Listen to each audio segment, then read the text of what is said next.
आज शिक्षादान द्वितीय पर्याय को मु पुणी थे तुम मान स्वागत करुच्ची। द्वितीय पर्याय मोर कहबार उद्देश्य हूँ रवीन्द्रनाथ ठाकुर जीवन शैली जीवन दर्शन को भाव आम मान आज प्रणिधान योग्य आज दिन में आम को भाव आम जीवन जीविका को जीवनचर्या को कार्यकारी करिपरिबा से कहा उपरे विशेष गुरुत्व दौथिले प्रकृत मनुष्यर को चिंताधारा प्रकृति को निहाती अनुभव करने दरकार अवलोकन करने दरकार ताको कार्यकारी करने दरकार से विशेष भाव में तारी उपर गुरुत्व दौथिले। तेणुक जीवन दर्शन को आम तीन गोटी भाग विभक्त करिछु। गोटे है प्रकृतिवाद, द्वितीयटी हूँ मानववाद एवं तृतीयटी हूँ आंतर्जातिकवाद। मुझे कही रखा चाहे प्रकृतिवाद कहले आम कौन बुझा। वाद माने उक्ति प्रकृति संबंधी जो उक्ति गुड़िक रवीन्द्रनाथ ठाकुर थिला प्रकृति को से जो भली भाव में भल पाउथिले आत्मप्रत्यय जागृत होता प्रकृति कोल रही गोटे मनुष्य ता जीवन जीविका को कोभली भाव में कार्यकारी करि पारुथिला कोभली भाव में आत्मप्रत्यय तार सृष्टि होला सी कोभली भाव में खुशी ता जीवन यापन करुथिला एवं दैनंदिन जंजालग्रस्त जीवन एवं श्रृंखलित जीवन यापन मध्य कोभली भाव में एक साधारण जीवन यापन कर जीवन जीविका को एक उच्चतर सोपान अवतीर्ण करने चेष्टा करुथिले। जीवन शैली मुख्य उद्देश्य हूँ प्रत्येक मानव मनुष्यत्वर चिंताधारा को नहीं जीवन जीविका अर्जन करंतु। मनुष्यत्व कहले कौन बुझाए जिते बेला गोटे मनुष्यर अंत प्रकृतिर बाह्य प्रकृति सहित एकाकार हो जाए एवं अंत प्रकृति और बाह्य प्रकृतिर मिलन में मनुष्य गोटे दिव्य दर्शन अधिकारी हुए जहाँ भगवत सत्तार निदर्शन कह जाए से भगवत सत्तार निदर्शन को जो मनुष्य उपलब्धि करे से मानवीय मूल्यबोध गुड़िक हृदय क्रमशः जागरित होता है। यही परिप्रेक्षी मोर कहबार उद्देश्य हूँ मनुष्यर अंत प्रकृति को प्रकृतिर बाह्य प्रकृति सहित मिलई पारिले मनुष्य भगवान सानिध्य लाभ करने संगे संगे मानव जीवदया प्रवृत्ति भ्रातृत्वबोध मनोभाव प्रवृत्ति ए समाज को एक श्रृंखलित समाज प्रतिष्ठा करने प्रत्येक मनुष्य सक्षम हे यह हूँ शिक्षा दर्शन जीवन दर्शन अन्यतम मुख्य उद्देश्य। तेणुक से प्रकृति को अंत बहुत रूपे भल पाउथिले। तेणुक से जो विश्वविद्यालय प्रतिष्ठा करते से विश्वविद्यालय भितर आज दिन में जदि आम जा देखा ताले विद्यालय जेतिक गृह तार 10 गुणा अच्छी तार बगीचा से बगीचार कोल रही जो पिता महर्षि बहुत कविता रचना करते ये से सप्तपर्णी वृक्षर मूले रही कविता जो ध्यान करुले अनेक कविता रचना कर सप्तपर्णी वृक्ष विषय मुझे कही था तो कहवाई से बही से पुस्तक पुष्प देखा मो पाखे किसी ना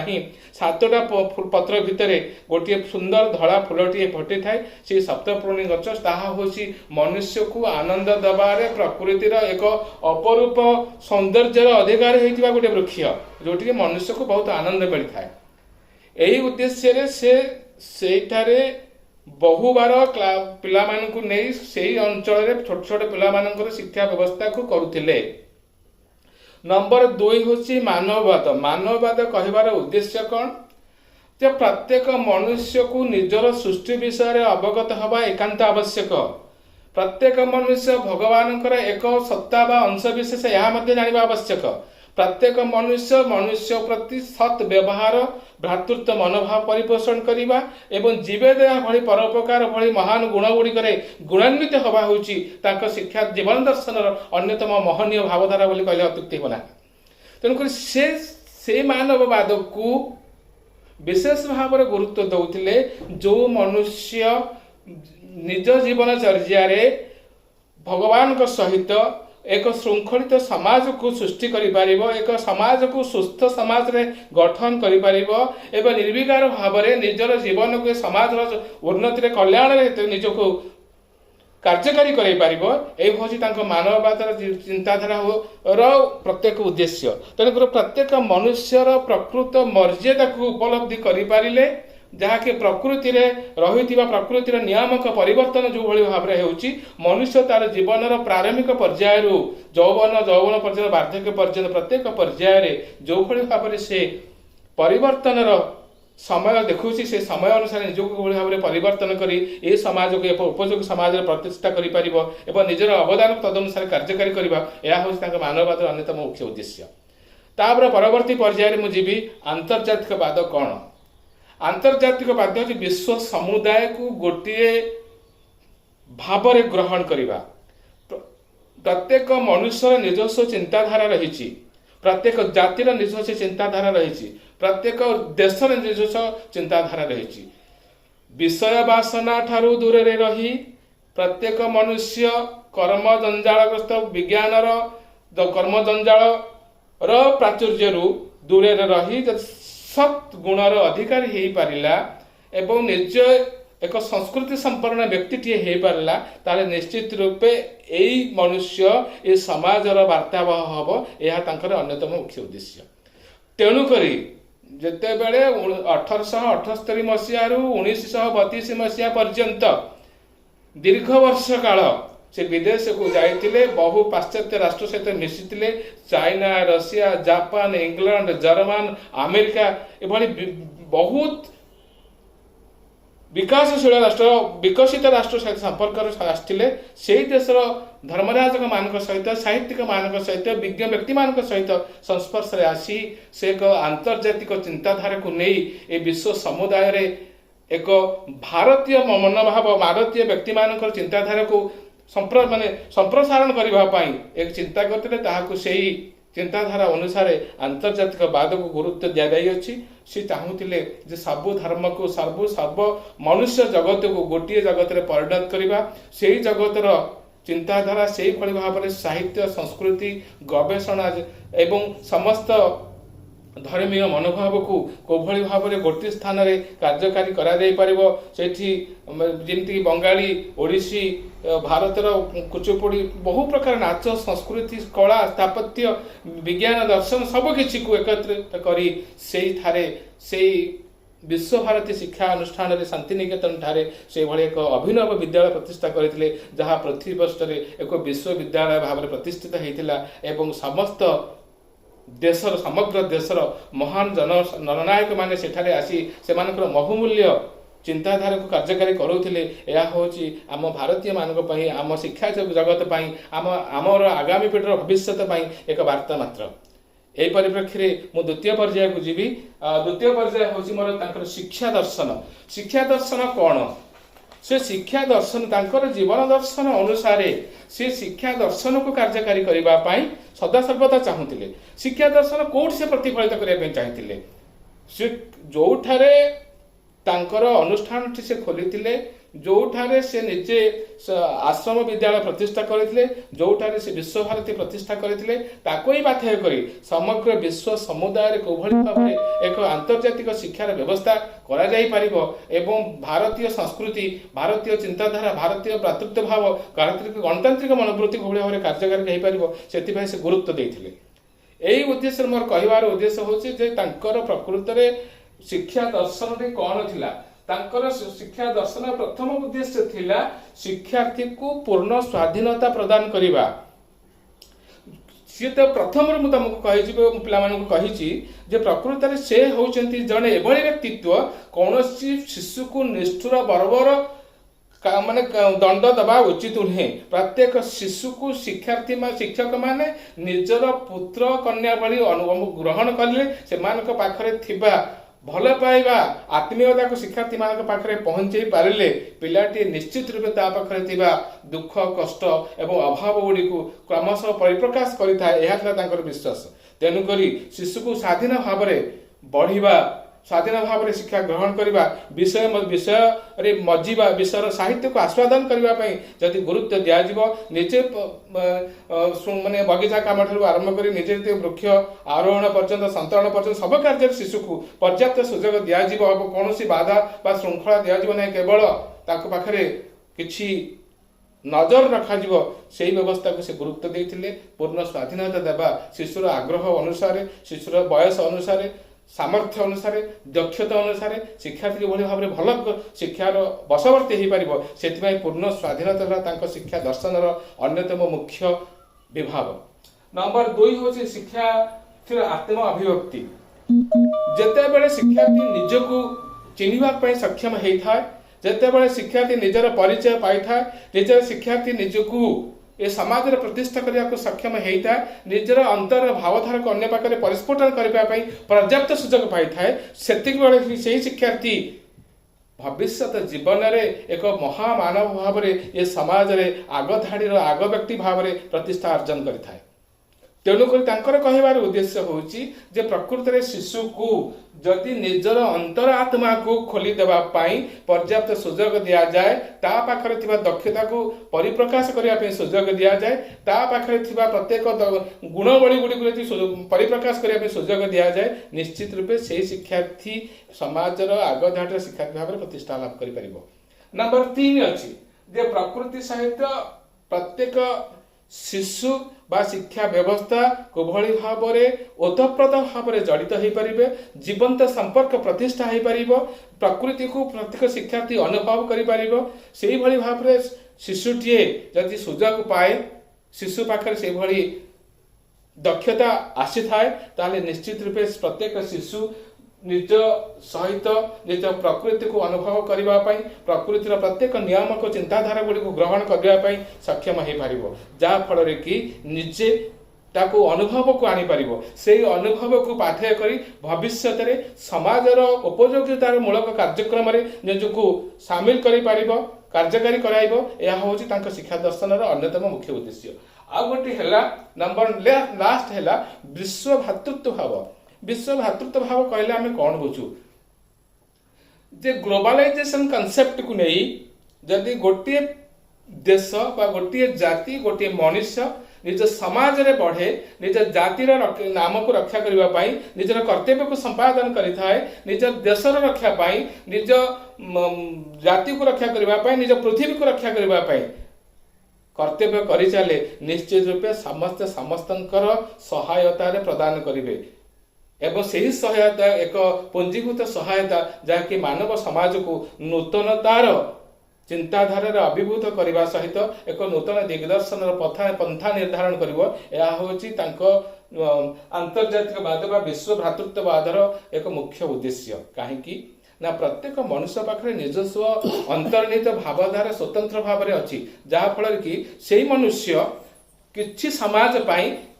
करिपारे। तेणुकरी भगवान सृष्टि प्रत्येक मनुष्य निजस्व कर्तव्य को संपादन कला बेले अन्य मनुष्यर कर्तव्य को जितेबाला निज अनुभव में आनी थाए सेतेबाला ताकू पाथेय करी निजर कार्यक्रम आहुरी सबल करिथाए, जहाँफल कि सही मनुष्य सेतेबाला ये समाज को एक आलोकवर्तिका हुए, एक पथ प्रदर्शक हुए, ये समाज को एक नूतनत्व दवाई शक्ति सामर्थ्य हासिल करिथाए। एइथिपाई से शिक्षा दर्शन रे पाठ्यक्रम को गुरुत्व देते, कौ पाठ्यक्रम को से गुरुत्व देते मो पदटी आहरी कहबी जे शिशुर शारीरिक मानसिक आत्मिक एवं बौद्धिक विकास किभଳି भाव संभव हो पार से पर्याप्त सुजोग देते। से पर्याप्त सुजोग दवाई कहीं से कहते जे प्रत्येक शिशु आम संस्कृत गोटे प्रोभर्ब अच्छी शरीर मध्य खड़धर्म साधन, हेल्थ इज वेल्थ, स्वास्थ्य ही संपद and healthy body creates a healthy mind. तेणुक यही परिप्रेक्षी आम जदि निजस्व चिंताधारा ग्रहण करवा निश्चित रूपे यही चिंताधारा को अनुसार रवीन्द्रनाथ ठाकुर यही चिंताधारा अनुसार आम आगे पारिबा। कहीं ना आम पाखे भी चिंता कर सामर्थ्य अच्छी, आम पाखे भी दक्षता अच्छी, आम पाखे भी किसी लक्ष्य अच्छी जो मानवीय गुण गुड़ाक आम हृदय में पुंजीभूत होती आम कार्यकारी करने आवश्यक। से दृष्टि प्रत्येक शिशुर शारीरिक मानसिक और आध्यात्मिक विकास पाई प्रत्येक अनुष्ठान प्रत्येक पाठ्यक्रम करिकुलम जदि से भाव में प्रस्तुति करा निश्चित रूपे से शिशु निजर सामर्थ्य दक्षता योग्यता अनुसार निजको से भाव में गढ़ी तोड़ी पार। नंबर 2 हूँ जे तांका पाठ्यक्रम भितर से जो पाठ्यक्रम परिपोषण करुले से विशेष भाव में गुरुत्व देते मातृभाषा को। मातृभाषा माध्यम शिशु निश्चित रूपे निजर पिलाटी दिन साइती रखि अभिज्ञता को पाथेय करी भविष्य एक महाद्रोम परिणत हो पार। यह आउ एक प्रकृष्ट उद्देश्य। यही परिप्रेक्षी में आउ गोटे कथा कहना चाहूँगी विद्यालय भितर प्रत्येक शिशु स्वाधीन भाव में विचरण करने सहित पूर्ण स्वाधीन मत रखार गुरुत्व दि जाइथिला। तेणुकरी शिशु को शारीरिक व्यायाम करने क्रीड़ा कौतुक एवं विभिन्न प्रकार खेल निजक नियोजित करने निजर श्रम को लाघव करने निरंतर क्रांति को लाघव करने विभिन्न पर्याप्त सुजोग दिज्व आवश्यक। तेणुक शिशुटे कौन भाव में बलिष्ठ शारीरिक शक्ति संपन्न व्यक्तित्व हो पार से शिशु को वृक्षारोहण संतरण भली महान कार्य नियोजित करने नियोजन करने बारंबार प्रोत्साहन देउथिले। आ गोटे कथा होची जे प्रत्येक शिशु ये भारतीय परंपरा अनुसार निजको गठन करिबा मो पिले कहूची यह कहबार उद्देश्य होची भगवान सृष्टि रे मनुष्य एक देव सुलभ गुणर अधिकारी होता है। तेणुक भगवान सृष्टि रे प्रत्येक मनुष्य पाखे जो सामर्थ्य अच्छी से सामर्थ्य को जदि आम विनियोग करी विज्ञान ठारू आरंभ करी क्रीड़ा ठारू आरंभ करी साहित्य संस्कृति सब क्षेत्र में आम नियोजित करें आम सामर्थ्य आम दक्षता मुताबक निश्चित रूपे आम समाज पाई एक उदाहरण हो पारिबा एक मंगलमय व्यक्तित्व भाव में समाज प्रतिष्ठा हो पारिबा। ये भविष्य जनसमाज आमको निश्चित रूपे से जीवन श्रेय बोली मन करेंगे ग्रहण करेंगे। आउ गोटे कथा मुझे रखुची जे सेठारकार जो विश्व भारती शिक्षा आयतन से विश्व भारती शिक्षा आयतन अनुशासन व्यवस्था कौन थिला को अनुशासन पद्धति को सेठी अनुसरण करा जाउथिला टीचर स्टूडेंट्स रिलेशनशिप कौन थिला टीचर टी शिक्षार्थी मानक पाई कोवଳି भाबरे पहुंचुथिले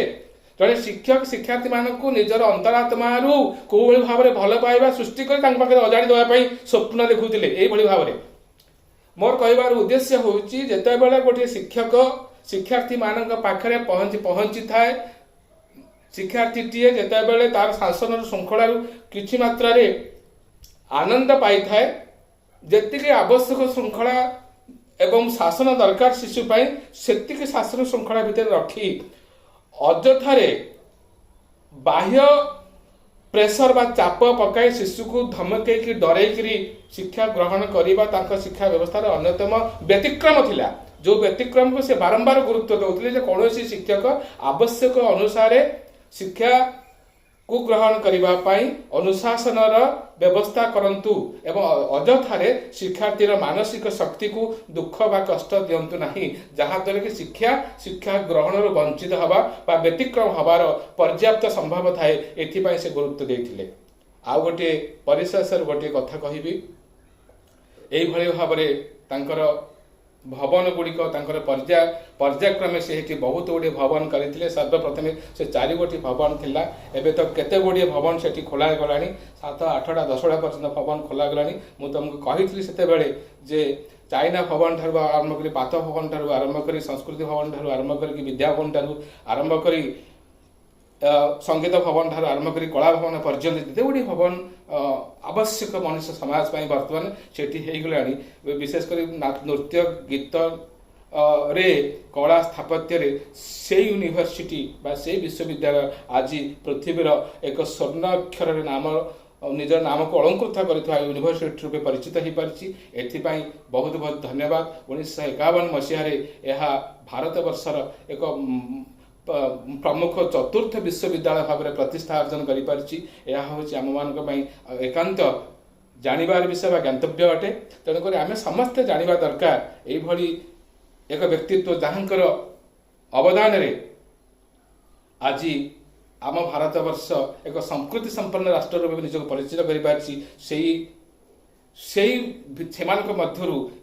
रवींद्रनाथ ठाकुर